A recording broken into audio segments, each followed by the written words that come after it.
कहानी गायब होती परछाइयां। पृष्ठभूमि छोटे से पहाड़ी गांव कसौली में एक अनोखी घटना शुरू होती है। हर रात जैसे ही घड़ी 12 बजाती है, लोगों की परछाइयां गायब होने लगती हैं।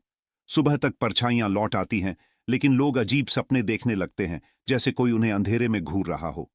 कहानी की शुरुआत गांव की एक युवा लड़की अन्विता इस रहस्यमय घटना को हल करने की ठानती है। उसके पिता गांव के सरपंच हैं और वह इस समस्या को नजरअंदाज करना चाहते हैं, क्योंकि उन्हें लगता है कि यह पुराने श्राप का असर है। लेकिन अन्विता का मानना है कि इसके पीछे कोई वैज्ञानिक या तर्कसंगत कारण हो सकता है। रहस्य गहराता है। अन्विता गांव की पुरानी लाइब्रेरी में एक प्राचीन किताब ढूंढती है, जिसमें लिखा है कि 100 साल पहले इस गांव में ऐसी ही घटना हुई थी। लेकिन उस समय गायब होने वाली परछाइयां कभी वापस नहीं आईं। किताब में एक जगह का जिक्र था, काले पत्थरों की गुफा, जहां इस रहस्य का जवाब हो सकता है। गुफा की ओर सफर अन्विता अपने दोस्त करण और दीक्षा के साथ गुफा की ओर निकलती है।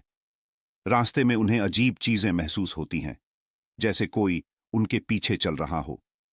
गुफा के पास पहुंचने पर वे देखते हैं कि वहां जमीन पर पुराने पेंटिंग्स बने हुए हैं, जिनमें छायाओं को जकड़ते हुए किसी शक्ति को दर्शाया गया है। सस्पेंस का क्लाइमैक्स गुफा के अंदर उन्हें एक रहस्यमयी दर्पण मिलता है। दर्पण के पास एक शिलालेख पर लिखा होता है, जो अपनी छाया से डरता है वह इस दर्पण को छुए। करण गलती से दर्पण को छू लेता है और उसकी परछाई तुरंत गायब हो जाती है। गुफा में अंधेरा घना हो जाता है।